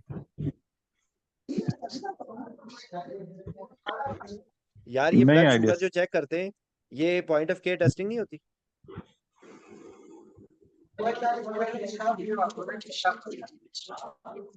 सही। पॉइंट ऑफ केयर टेस्टिंग का मतलब क्या होता है? ये किसका माइक शोर हो रहा है? किसके माइक में शोर हो रहा है? जी, एनीवेज, देखो, blood sugar level is point of care testing. ये जितने आपके कोएगुलेशन के जो टेस्ट होते हैं, बाय द वे, आईएनआर की भी एक मशीन होती है, उससे आईएनआर टेस्ट हो जाता है। ठीक है, ACT is point of care testing, ROTEM thromboelastography is point of care testing. ठीक है, उसके बाद जो डिपस्टिक के टेस्ट जी। होते हैं, जो डिपस्टिक के टेस्ट होते हैं ना, वो जिसमें आपका मुझे भूल रहा है कौन कौन सी चीजें इसमें की जाती हैं। ग्लूकोज किया जाता है, एक और भी वो कीटोन्स किए जाते हैं। आप सोचते जाएं इसमें ये डिपस्टिक्स के कौन कौन से हेपेटाइटिस, टेस्ट। हेपेटाइटिस के भी होते हैं सर, किट यार, किट मेथड हेपेटाइटिस के वो जरिए। भी देखो, वो आमतौर पे देखो, मतलब हम तो पेरी ऑपरेटिव पीरियड की बात कर रहे हैं ना। ये पॉइंट ऑफ केयर टेस्टिंग जी। हमारे लिए, इसकी डोमेन तो और भी ज्यादा। पॉइंट ऑफ केयर टेस्टिंग में आपका वो भी आ जाएगा, जो स्पायरोमीटर होता है ना, वो यार वो जो एस्थमा के लिए करते हैं, क्या कहते हैं उसको, PFR, peak expiratory flow rate. Pulmonary. वो भी एक तरह से सही। पॉइंट ऑफ केयर टेस्टिंग है। पीक एक्सपिरेटरी फ्लो रेट के जरिए आप एस्थमा को क्वांटिफाई करते हैं ना, कि माइल्ड है, मॉडरेट बिल्कुल। है या सीवियर है। वो भी पॉइंट ऑफ केयर टेस्टिंग है। तो point of care testing is any testing which is being done bed side in the perioperative period, या आईसीयू के अंदर जो किए जाते हैं, that is all actually conceptually it is point of care testing. ठीक है, तो पॉइंट ऑफ केयर टेस्टिंग का आप जेन में रख सकते हैं। और दूसरे, in addition to standard one and standard 2 monitoring, जैसे अगर कोई पैरोटिड सर्जरी हो रही है, ठीक है, पैरोटिडेक्टमी के अंदर फेशियल नर्व की मॉनिटरिंग होती है। ठीक है, तो जो फेशियल नर्व की मॉनिटरिंग है ना, ये स्पेशलाइज मॉनिटरिंग है। अच्छा, उसके बाद जो एजेंट एनालाइजर्स होते हैं, वो actually it is not in standard 1 standard 2 monitoring, but when ever possible it is standard of care. ठीक है, उसके बाद और कौन सी चीजें आती हैं आपके, जो अगर एस्थमा सीओपीडी का पेशेंट है ना, तो आप स्पेसिफिकली मेंशन करें उनको कि in addition to standard 1 and standard 2 monitoring we will be specifically monitoring the airway pressures. ठीक है, क्योंकि ये इसके अंदर तबाही मचा सकता है ना। अगर एयरवे प्रेशर्स बहुत ज्यादा आ रहे हैं तो क्या हो सकता है सीओपीडीएस में? बैरोट्रामा। बैरोट्रॉमा होगा तो क्या होगा? निमोथोरेक्स। न्यूमोथोरेक्स होगा तो क्या करेंगे? वो फिर चेस्ट ट्यूब डिपेंड करता है उसकी प्रेजेंटेशन पे, चेस्ट ट्यूब, ठीक है। या रिलीव करेंगे चेस्ट अगर ट्यूब। टेंशन न्यूमोथोरेक्स बन गया है तो second intercostal space, mid clavicular line, needle. हाँ जी। और फिर उसके बाद चेस्ट ट्यूब, फॉलोड ठीक है। By chest intubation. हाँ जी। इसके अंदर एक और भी चीज आप, ये मैं आपको जस्ट आपकी दिमाग की एक्सरसाइज करा रहा हूँ। चेस्ट एक्सरे, अल्ट्रासाउंड, ठीक है, और क्लिनिकल डायग्नोसिस, ये 3 चीजों से आपको न्यूमोथोरेक्स का पता चलेगा। तो इन एडिशन टू ये हो गया। अच्छा, और स्पेशल मॉनिटरिंग कहाँ पे कौन कौन सी दिमाग में आती है, जरा सोचे जरा। मैंने आपको एक नर्व मॉनिटरिंग बता दी। नर्व मॉनिटरिंग और कौन कौन सी केसेस में किया जाता है? मैस्टोइडेक्टमी में किया जाता है, ठीक है। मैस्टोइडेक्टमी में भी फेशियल नर्व मॉनिटरिंग होती है। उसके बाद जो आपका एक कॉकलियर इम्प्लांट के ऑपरेशंस होते हैं, उनमें भी फेशियल नर्व की मॉनिटरिंग की जाती है, ठीक है। जो भी ऐसा पेशेंट होगा ना जिसमें फेशियल नर्व की मॉनिटरिंग, सॉरी, किसी भी नर्व की मॉनिटरिंग हो रही होगी, उसके अंदर आपने मसल रिलैक्सेंट्स नहीं देने, ठीक है, मसल रिलैक्सेंट्स नहीं देने। और बाय द वे मैं आपको एक बात बताऊं, ये बात पाकिस्तान में रहते हुए तो कभी समझ ही नहीं आती थी दिमाग में। ये सऊदी अरब आए तो पता लगा कि यार बगैर मसल रिलैक्सेंट के भी ऑपरेशन होता है। पाकिस्तान में रहते हुए तो कभी दिमाग में भी ये बात नहीं है कि यार मसल रिलैक्सेंट के बगैर भी ऑपरेशन हो सकता है। तो जब ये अच्छी दवाइयाँ होती है ना, वो उससे मरीज हिलता ही नहीं है। समझ आई? रेमिफेंटेनिल की इन्फ्यूजन चल रही है, प्रेसिडेक्स की इन्फ्यूजन चल रही है, फेंटेनिल की इन्फ्यूजन चल रही है, मरीज बेचारा कुछ नहीं करेगा। आपने उसको डेस्फ्लोरेन, सिवोफ्लोरेन पे डेप्थ ऑफ एनेस्थीसिया मेंटेन की हुई है, प्लस आपके पास एजेंट एनालाइजर होना चाहिए, ठीक है। और अगर आपने नहीं दिया तो आपको पास और क्या मॉनिटर होना चाहिए? बिस मॉनिटरिंग होनी चाहिए, ठीक है। क्योंकि बिस मॉनिटर से आपको पता लगेगा ना कि भाई मरीज उठ तो नहीं रहा। बिस monitoring is important in either case. लेकिन जब इस तरह की सिचुएशन होगी तो आपने मसल रिलैक्सेंट भी नहीं दिया, ठीक है, तो मसल रिलैक्सेंट का तो आपको पता चल जाता है खुरारे क्लेफ्ट्स के जरिए। तो यहां पर आपको कैसे पता चलेगा कि मरीज उठ रहा है या नहीं? तो आपके पास एजेंट एनालाइजर होगा तो आपको मैक की मॉनिटरिंग हो जाएगी। प्लस अगर आपके पास बिस है तो आपको पता लग जाएगा कि भाई आपने नॉकडाउन किया हुआ है, 40 to 60 बिस चाहिए होती है ना, तो 40 to 60 बिस आ रही है या नहीं आ रही है। समझ आई? और स्पेशलाइज मॉनिटरिंग, अगर कोई भी ऐसा केस है जिसमें न्यूरोमस्कुलर, वैसे तो आपको हर पेशेंट में इंट्यूबेशन के वक्त आपको पता होना चाहिए कि इंट्यूबेटिंग कंडीशंस हो गई हैं या नहीं, लेकिन स्पेसिफिकली कुछ सर्जरी की जरूरत होगी जहां जहां पे न्यूरोमस्कुलर सेंसिटिविटी आपको मिल रही है, ठीक है। तो वो आपको पता होनी चाहिए। ये जो न्यूरोमस्कुलर स्टिमुलेशन है, that is also in addition to standard 1 standard 2 monitoring, ठीक है। Urine output, neuro monitoring, cerebral oximetry, ये जितने भी टेस्ट हैं, अब इस तरह की बहुत सारे आप टेस्ट होंगे, लेकिन ये आपके सवाल के जवाब का हिस्सा होना चाहिए।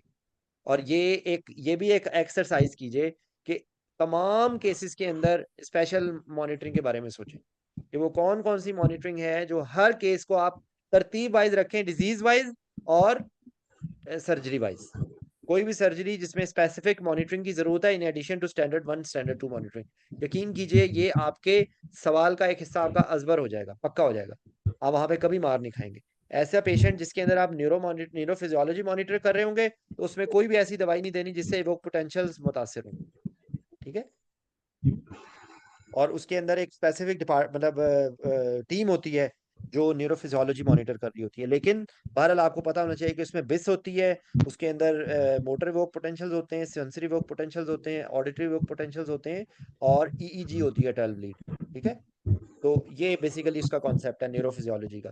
तो बाकी उसके अलावा और क्या चीज़ होती है? इंट्रा एब्डोमिनल प्रेशर आप मेजर कर सकते हैं। जो आपकी जो अब कई दफ़ा वो जो बेसिकली वो सर्जन्स का होता है, लेकिन उसके अंदर वो जो कोई भी सर्जिकल चीज़ों को कंफर्म करने के लिए कर रहे होते हैं, जो आपसे वैल सल्वा करवाते हैं।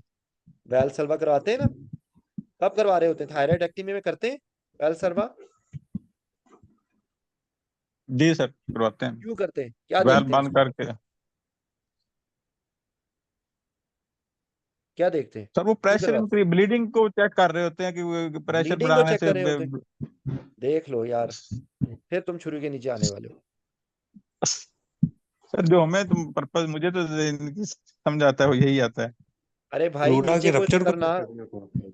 हाँ, प्लूरा के रप्चर को चेक कर रहे होते हैं, प्लूरा तो नहीं वेरी रप्चर हो गुड गया लंग्स में। भाई, नीचे इतनी खतरनाक चीज चहलकदमी कर रही है। एक रिट्रोस टनल होता है, कोई थायराइड बिल्कुल रिट्रोस होता टनल है। होता है। तो रिट्रोस टनल हाँ जी। में जो है वो शंट लिंक लीकेज से क्या मतलब है भाई? ये शंट लीकेज क्या होती है? आई एम सॉरी, मुझे नहीं पता शंट लीकेज क्या होती है। ठीक है, तो रिट्रोस टनल को देखने के लिए वो आपको वो करते हैं, ठीक है ना। सर लेकिन ये सर्जन तो हर दूसरे केस में कहेंगे ये जरा प्रेशर दीजिएगा, वो रिट्रोस्टर्नल का तो इश्यू ही नहीं होता। नहीं इसीलिए मैं कह वो, रहा हूँ कि वो मुझे bleeding- नहीं मैं नहीं नहीं, इसलिए वो आप कहा सही मैंने। कह रहे हो। आप सही कह रहे हो, लेकिन एक्चुअली वो किसी बेशक ना भी हो रिट्रोस टनल, तो डाइसेक्शन के दरमियान में प्लूरल रप्चर हो सकती है। अगर उसका लोब नीचे तक एक्सटेंशन हुई हुई है ना, तो जी। जब वो चेक करते हैं तो एक रीजन इसकी ये भी होती है, समझ आई। वो जो है वो ये एक मैंडेटरी है ये चीज। तो ये आप ज़हन में रखें। ये इसमें आगे मजीद आप सोच सकते हैं कि कौन सी पॉइंट ऑफ केयर टेस्टिंग्स की ज़रूरत है, ठीक है। अच्छा, उसके अलावा हाइपोग्लाइसीमिया, वो इंशाल्लाह, क्योंकि अब टाइम ख़त्म हो गया, काफ़ी लंबे टाइम हम लोगों ने ले लिया। डीकेए, हाइपर ऑस्मोलर, ये आपको पता होना चाहिए। बेसिक मैं आपको डीके के बारे में बता देता हूँ। डीके और हाइपर ऑस्मोलर में फ़र्क क्या होता है? एक में एब्सोल्यूट एब्सोल्यूट डेफिशिएंसी होती है इंसुलिन की, और एक के अंदर थोड़ी बहुत इंसुलिन होती है जो प्रिवेंट कर देती है कीटोन बॉडीज, ठीक है। लेकिन दोनों के अंदर आमतौर पे ये टाइप 2 में होता है और ये टाइप 1 में होता है, यानी कि ये इंसुलिन डिपेंडेंट में होता है और ये आमतौर पे इंसुलिन जो डिपेंडेंट नहीं होता टाइप 2 के अंदर होती है आमतौर पे, ठीक है। और दोनों के अंदर डिहाइड्रेशन होगी, इन्फेक्शन होगा, और जो भी इनकी मैनेजमेंट होती है वो कर रही होती है डिहाइड्रेशन को ट्रीट करने के लिए। सबसे पहले डिहाइड्रेशन, इन्फेक्शन, ठीक है, और उसके बाद ग्लाइसेमिक कंट्रोल, उसके साथ इलेक्ट्रोलाइट इम्बैलेंस, ठीक है। अच्छा, इसके अंदर जब आप सवाल का जवाब दें तो भूले नहीं, वो आपसे ये नहीं कहेंगे कि सेप्सिस की भी गाइडलाइंस बता दें, लेकिन इसके अंदर सेप्सिस की गाइडलाइंस आ जाएंगी। जब वो इन्फेक्शन को ट्रीट होगा तो इन्फेक्शन कैसे ट्रीट होगा भाई? तो क्या ये पेशेंट के कल्चर। अंदर, जी, आपने इन्फेक्शन नहीं, कल्चर आपने देखे, एंटीबायोटिक देनी है, फ्लूइड देना है, ठीक है।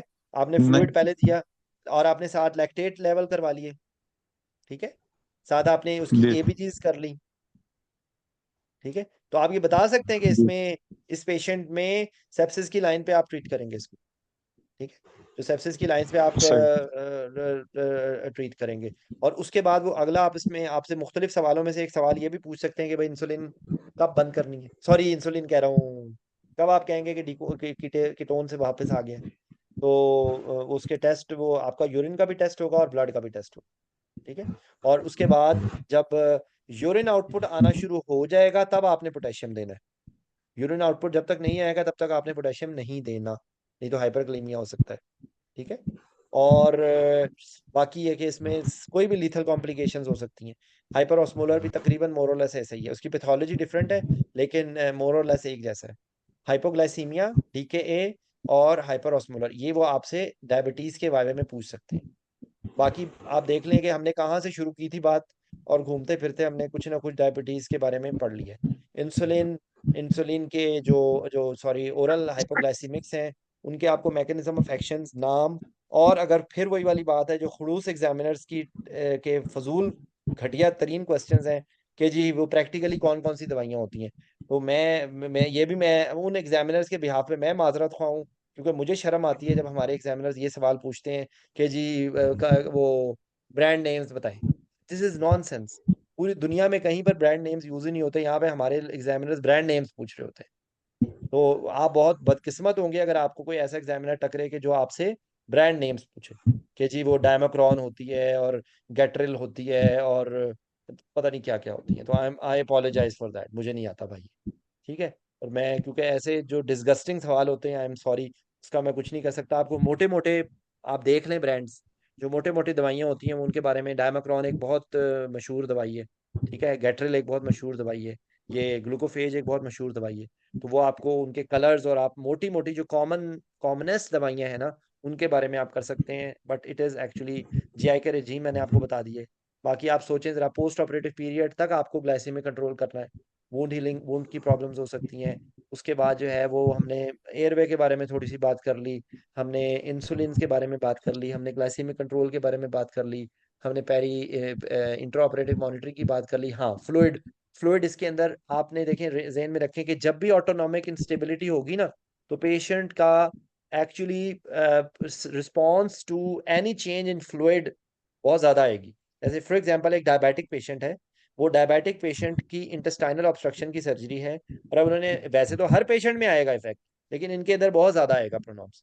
तो अगर आपने आपने जब पेशेंट को एनेस्थेटाइज किया और आपने उसको फ्लूइड नहीं दिया, तो as soon as the abdomen will be deflated, patient suddenly will collapse. ठीक है, तो आपने ऐसे पेशेंट्स में फ्लूइड मैनेजमेंट आपने बहुत मेटिकुलस करनी है कि अगर आप फ्लूइड उसको नहीं देंगे, एंटिसिपेट नहीं करेंगे, तो इसके अंदर नॉर्मल से ज़्यादा एग्जेजरेटेड रिस्पॉन्स आएगा। तो आप उसको उस वक्त कोलाइट्स दे सकते हैं, ठीक है ना, एल्ब्यूमिन दे सकते हैं अगर अवेलेबल है यहाँ के, क्योंकि हमने तो यहाँ पर सिर्फ एल्ब्यूमिन ही देखा है, यहाँ पे यह एल्ब्यूमिन होता है या हिस्टेरिल कभी कभी नजर आता है।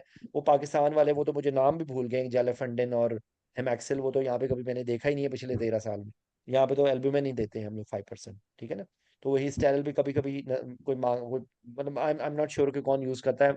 एक्सक्लूसिवली यहाँ पर 5% एल्ब्यूमिन अवेलेबल होता है, क्योंकि उससे मिनिमम चांसेस होते हैं रिएक्शंस के। लेकिन ऑफ कोर्स आप वहाँ पर कोलाइड्स का नाम लें कि वी कैन यूज कोलाइड्स, ठीक है। अच्छा, उसके बाद फ्लूइड मैनेजमेंट हो गया, दैट्स इट। मेरा ख्याल है अगर कोई चीज़ रह गई है तो वी कैन, मैंने बहुत दफ़ा डायबिटीज़ डिस्कस किया है, तो वो आप यूट्यूब खोलेंगे तो आपको एंडोक्राइन में डायबिटीज़ मैंने बहुत डिटेल से बहुत दफ़ा डिस्कस किया है। लेकिन डायबिटीज़ के बगैर कोई एग्ज़ाम नहीं होता। अगर वो शॉर्ट आंसर हो तो आपको डायबिटीज़ की एक्सप्लेन करना आना चाहिए कि इंसुलिन की एब्सोल्यूट डेफिशिएंसी या रेजिस्टेंस की वजह से मेटाबॉलिक जो फैट, प्रोटीन और कार्बोहाइड्रेट मेटाबॉलिज्म की जो है वो प्रॉब्लम्स आती हैं, जिसकी वजह से hyperglycaemia is one factor, but other metabolic problems also are there. और उसकी वजह से एक्यूट कॉम्प्लिकेशंस होती हैं, माइक्रोवैस्कुलर मैक्रोवैस्कुलर कॉम्प्लिकेशंस होती हैं। हमने रेटिनोपैथी की बात की, नेफ्रोपैथी की बात की, ऑटोनॉमिक न्यूरोपैथी की बात की, सेंसरी मोटर की थोड़ी बहुत बात की, एथेरोस्क्लेरोसिस और सीवीए, पेरिफेरल वैस्कुलर डिजीज। इंट्राऑपरेटिवली ज़्यादा कॉम्प्लिकेशंस हो सकती हैं, स्विंग्स ऑफ ब्लड प्रेशर्स आ सकते हैं, ज़्यादा चांसेस हो सकते हैं स्कीमिया के, मायोकार्डियल इंफार्क्शन के, ठीक है। और आपने पेरी ऑपरेटिव ग्लाइसेमिक कंट्रोल अच्छा रखना है, आपने इलेक्ट्रोलाइट इम्बैलेंस रखना है, डिहाइड्रेशन को आपने प्रिवेंट वो एक्सपेक्ट करना है, इट्स अ रीनल रिस्क। तो आपने ऐसी दवाइयाँ जो फर्दर किडनीज को डैमेज कर सकें वो आप अपने अवॉइड करनी है। इन्फेक्शंस की वजह से पल्मोनरी भी उसी के अंदर से आ जाता है, आपने उसको जो है वो उसकी फंक्शनल कैपेसिटी को बहुत अच्छे तरीके से आपने प्री ऑपरेटिवली इवेलुएट किया। दैट्स इट, ठीक है बेटा। तो आप लोग, अल्लाह आप लोगों को कामयाब करे। कल भी इंशाल्लाह जो है ना, मैं आफ्टरनून में, या आप लोग अगर चाहते हैं तो मुझे कोई टाइम बता दें, बीच में पाकिस्तान के टाइम के मुताबिक जो है वो 4 जो है, सॉरी 6 साढ़े 6 बजे हम क्लास ले सकते हैं, मैं उस टाइम पर फ्री हूँगा। तो इंशाल्लाह बाकी है कि आप लोग देखें, राब्ते में रहें, कोई भी क्वेश्चन पूछना हो, सिनेरियोज डिस्कस करें। और फिर वही मैं रिपीट कर रहा हूँ, एक ही पेशेंट की आइडेंटिटी है। यहाँ पे 1 मिनट अभी ना, जैसे याद आ गया, मैं आप 1 मिनट, ये एक मैं आपको दिखाना चाह रहा था, डाउनलोड्स।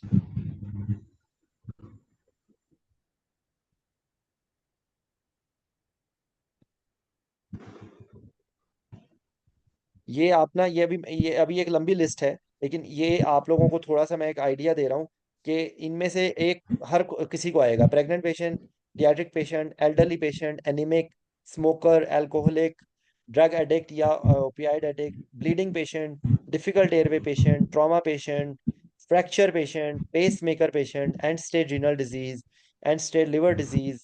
एक पेशेंट जो है जिसका कॉन्शियस लेवल सही नहीं है या कोऑपरेटिव नहीं है, हीमोडायनेमिकली अनस्टेबल पेशेंट, एक बेड रिडन पेशेंट है जो क्रॉनिकली है और अब किसी सर्जरी के लिए आ गया है, एक आईसीयू में अनस्टेबल या स्टेबल पेशेंट है जो आईसीयू से आ रहा है, एक हाइपरटेंसिव पेशेंट है जिसका ब्लड प्रेशर कंट्रोल नहीं है। ये पूरा hypertension is a separate thing. एक डायबिटिक पेशेंट है, ये आपको सबसे ज्यादा फेस करना। डायबिटीज डिटेल में तो कोई पूछ लेगा लॉन्ग केस में, लेकिन ये सबसे ज्यादा कॉमन सिनेरियो है जिसके अंदर आपने सारी बातें बतानी है कि इसके अंदर आप वो प्री ऑपरेटिवली रिस्क स्ट्रेटिफाई करेंगे कि भाई डायबिटिक पेशेंट में रिस्क कहाँ कहाँ है, ये इन्वॉल्वमेंट हो सकती हैं, ये चीजें हो सकती हैं। आप वही चीजों को देखेंगे पहले प्री ऑपरेटिवली, और उनमें से एंटिसिपेट करेंगे जो बाकी चीजें हमने डिस्कस कर ली हैं, ठीक है, कि वो उसमें invasive blood pressure, difficult airway और पेरी ऑपरेटिव ग्लाइसेमिक कंट्रोल, ये 3-4 चीजें आपको पता होनी चाहिए। कम्युनिकेबल डिजीज और इन्फेक्शियस डिजीज पेशेंट, इस तरह का कोई पेशेंट जिसको हेपेटाइटिस सी है या एड्स है या टीबी है, तो वो टीबी वाले पेशेंट में आपको जो है वो एयरबॉर्न है, तो आपने वो N95 मास्क पहनना है, ठीक है। पेशेंट को टीबी है तो वो आपने थिएटर को वो करना है, अनाउंस करना है। इसी तरीके से हेपेटाइटिस बी, हेपेटाइटिस सी या एड्स का कोई पेशेंट है या कोई भी, तो उसके अंदर जो क्या क्या एहतियातें करने की जरूरत होती है, इंटेस्टाइन ऑब्स्ट्रक्शन पेशेंट, इलेक्ट्रोलाइट, तो ये बेसिकली ये आपका ना पेशेंट ग्रुप है। दूसरी है आपकी सर्जरीज, सर्जरीज की भी मैंने एक लंबी चौड़ी सी एक लिस्ट बनाई हुई है। तीसरी चीज है आपकी डिजीज, ठीक है। तो आप इन तीनों को अलग अलग डिवाइड, देखो याद रखो ये किताबों में नहीं मिलेंगी ये चीजें आपको, ये चीजें आपको खुद से प्रिपेयर करनी पड़ेगी।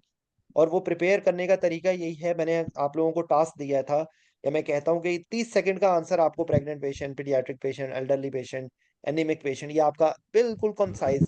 एक पेशेंट को एनीमिया है तो एनेस्थेटिस्ट के लिए क्या इंपॉर्टेंट बात है कि भाई ये इस पेशेंट में आरबीसीज वॉल्यूम कम है, हीमोग्लोबिन कम है, ऑक्सीजन कैरिंग कैपेसिटी कम है।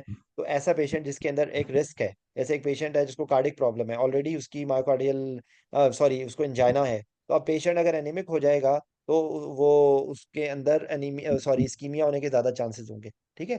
इसी तरीके से वो पेशेंट हाइपर वो होगा, क्या उसको कहते हैं, रिप्लेसमेंट पे हो सकता है, आयरन की प्रॉब्लम होती है, मतलब यानी कि बेसिकली मैं आपको एक एग्जांपल दे रहा हूँ कि इस तरीके से आप अपने आप को प्रिपेयर करें। फ्रैक्चर है, जैसे फ्रैक्चर है ना, अब आप सोच रहे होंगे फ्रैक्चर में क्या इंपॉर्टेंट बात है। कोई भी फ्रैक्चर होगा, एम्बोलिज्म हो सकता है, फैट एम्बोलिज्म हो सकता है, थ्रोम्बो एम्बोलिज्म हो सकता है, पेन होगी, ठीक है। उसके बाद पोजीशनिंग की प्रॉब्लम आएगी, टॉर्निके का जिक्र आएगा, रीजनल एनेस्थीसिया की इन्वॉल्वमेंट होगी, ठीक है। और फ्रैक्चर एक सेपरेट भी हो सकता है, आइसोलेटेड, और fracture as a part of polytrauma भी हो सकता है। तो ये बिट्स एंड पीसेस में ये छोटी छोटी चीजें, and stage renal disease, end stage liver disease का आपको मिल जाएगा। ये मैंने देखो मेरा यूट्यूब चैनल पे जो चीजें हैं, वो यकीन कीजिए मैंने उससे कोई पैसे नहीं कमाने, वो आप लोग सुनेंगे आपको फायदा होगा, मुझे कोई फायदा नहीं है। मैंने तो अपनी, मुझे तो सिर्फ यही है कि आप लोगों का हो वहां पे एग्जाम में, आप लोगों को कोई एग्जामिनर पकड़ ना सके बस। और आप लोगों को खुदा के लिए ये चीज जहन नशीन कर ले कि फेलिंग पॉइंट से आप बचें। और फेलिंग पॉइंट बहुत बेसिक बातें होती है, जैसे अब आप इस वक्त ईसीजी नहीं बता रहे थे, ठीक है ना शाहिद, अगर आप एग्जाम के जी अंदर सर। वहां पर ईसीजी नहीं बताओगे ना तो आप फेल हो जाओगे, समझ आई। पक्की बात। ये और ये भूल नहीं भूलना चाहिए ना, ये नहीं भूलना चाहिए। जी तो सर। ये चैनल का लिंक शेयर, आप क्या व्हाट्सएप पे नहीं है बेटा, ये यूट्यूब एनेस्थीसिया नॉलेज के नाम से ही है, ठीक है ना। एक मिनट। असल में पता ओके है आप लोग, सर, अल्लाह हाफ़िज़। ये किसी ने मैसेज किया हुआ है अली, ये कौन है अली, ये क्या कुछ करना पड़ता है भाई, ये रुको एक मिनट।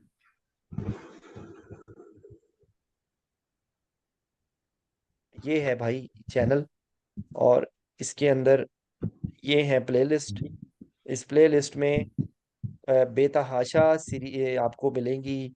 इसके अंदर ये जो सारी चीज़ें ना, ये केस बेस्ड डिस्कशन जैसे है, इसके अंदर मुख्तलिफ सिनेरियोज, क्योंकि सारी चीज़ें मैं नहीं डिस्कस कर सका हूँ अभी तक, लेकिन मैंने बहुत सारी चीज़ों को करने की कोशिश की है, ठीक है।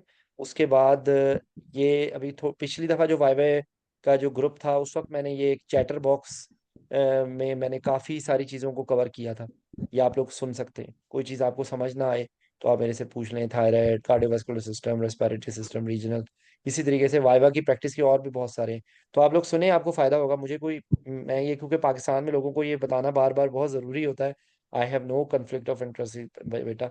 मैंने ये ट्रॉमा का भी किसी ने नाम लिया था, ये देखें, ट्रॉमा को पूरा ATLS को पकड़ के खंगाल दिया था जितना मैं कर सकता था, ये सारी डिस्कस की हुई है। तो आप लोग सुन लें, अगर कोई मजीद किसी का क्वेश्चन हो, क्योंकि मैं रोज़ाना आप लोगों को कैच करना मुश्किल हो जाता है, लेकिन ये है कि ये चीज़ें मैंने बहुत मेहनत की है, और आप लोगों के लिए मेहनत की है, ठीक है। आजकल तो मैं, मेरी जॉब और कुछ ऐसे मेरी सेहत के इश्यूज चल रहे हैं कि मैं बहुत ज़्यादा टाइम नहीं दे पा रहा, लेकिन ये सारी चीज़ें मौजूद हैं, हर टॉपिक आपको मिलेगा, एल्डरली, उसके बाद ये डायबिटीज़ को पता नहीं कितनी दफ़ा डिस्कस किया है, न्यूरोमस्कुलर है, क्रिटिकल इंसिडेंस बहुत इंपॉर्टेंट है, क्योंकि हर एग्जाम के अंदर कॉम्प्लिकेशंस पूछी जाती हैं। तो इसके अंदर PUNV, aspiration, burn, acute asthma, never event, ये बहुत इंपॉर्टेंट टॉपिक है जो आप लोगों से पूछ सकते हैं कि नेवर इवेंट्स कौन कौन से होते हैं। नेवर इवेंट्स, बाय द वे, ये नेवर इवेंट्स का कभी नाम सुना है? नेवर इवेंट्स क्या होते हैं?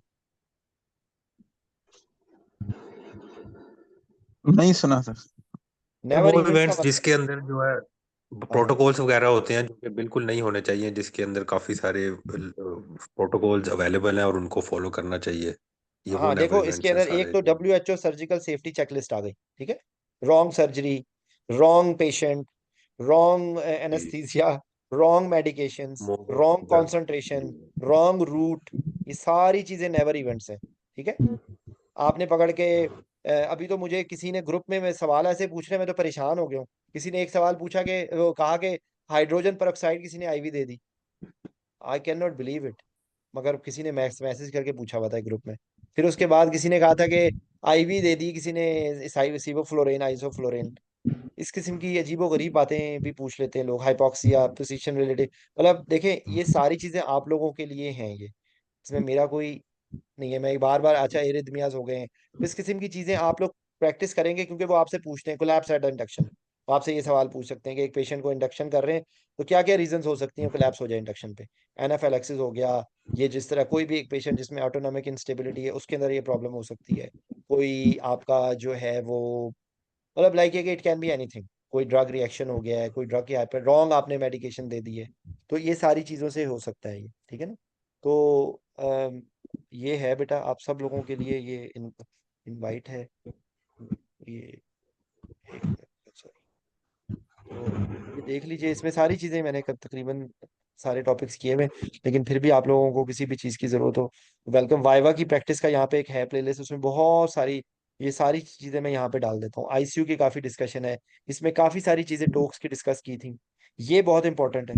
ये आप लोग इस सबको छोड़ देते हैं कि प्री ऑपरेटिव असेसमेंट तो आप लोगों को आती है, लेकिन यकीन करें इसके अंदर जो मैंने डिस्कशंस की हुई है ना, they are very very important, ठीक है।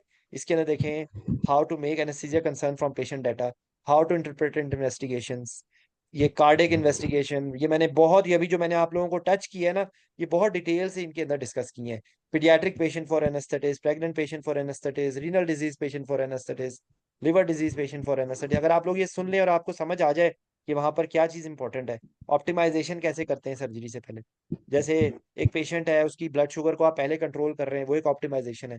एक पेशेंट डिहाइड्रेटेड है, उसकी आप डिहाइड्रेशन को करेक्ट कर रहे हैं, को इलेक्ट्रोलाइट इम्बैलेंस को करेक्ट कर रहे हैं, ठीक है। उसके अलावा अगर एक COPD का पेशेंट है, आप उसकी चेस्ट फिजियो कर रहे हैं, कोई प्लूरल एफ्यूजन है तो वो ड्रेन कर रहे हैं, कोई उसको स्टीरॉयड दे रहे हैं, एंटीबायोटिक दे रहे हैं, ब्रोंकोडायलेटर्स दे रहे हैं, इंसेंटिव स्पैरोमेट्री कर रहे हैं, ये सारी चीजें उसकी ऑप्टिमाइजेशन है। तो हर सर्जरी के अंदर कोई ना कोई ऑप्टिमाइजेशन होती है। तो ये इसी तरीके से यहाँ पर आपको बहुत सारे टॉपिक्स नजर आएंगे, ठीक है। तो अल्लाह आप लोगों के लिए आसानी करे। ये बहुत ही क्रिटिकल टाइम होता है, इस ऐसी इंसान की ना जिंदगी अटकी हुई होती है एग्जाम में, ठीक है ना। तो ये एक टॉपिक सामने आ गया, पेरी ऑपरेटिव मेडिसिन। ये आप लोगों से पूछ सकते हैं, पेरी ऑपरेटिव मेडिसिन का नाम सुने? क्या होती है पेरी ऑपरेटिव मेडिसिन? ये आपसे सवाल पूछ सकते हैं। ये न्यू जो एक एडवांस में से क्वेश्चन होता है ना, तो उसमें इरास पूछ सकते हैं, पेरी ऑपरेटिव मेडिसिन पूछ सकते हैं, ओपिएट फ्री एनेस्थीसिया पूछ सकते हैं, ठीक है। क्या होता है पेरी ऑपरेटिव मेडिसिन का नाम सुना है कोई?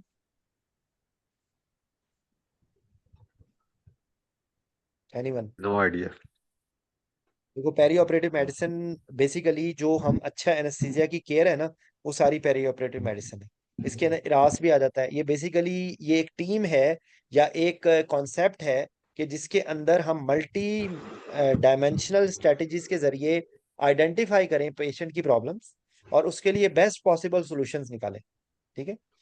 जो भी ऑप्टिमाइजेशन है, जो पेशेंट एट रिस्क है, उनको आप निकालें। ये एक पेरी ऑपरेटिव मेडिसिन का बड़ा अच्छा आर्टिकल भी है, ये sorry tutorial of the week में है, ये कुछ अर्सा पहले का सर आया हुआ इसीलिए है। वो एनेस्थेटिस्ट को पेरी ऑपरेटिव फिजिशियन कहते हैं। Exactly, anaesthetist is actually perioperative physician, ठीक है। इंटरनेशनली इसमें फेलोशिप्स हो रही है पेरी ऑपरेटिव मेडिसिन में। तो ये perioperative medicine actually is good anaesthesia is all perioperative medicine. नाम बता रही है ना कि preoperative, intraoperative, postoperative, जो हम ऑप्टिमाइजेशन कर रहे हैं, जो हम एंटिसिपेशंस कर रहे हैं, जो हम डिफरेंट टीम्स को इन्वॉल्व कर रहे हैं, that is all perioperative medicine, ठीक है।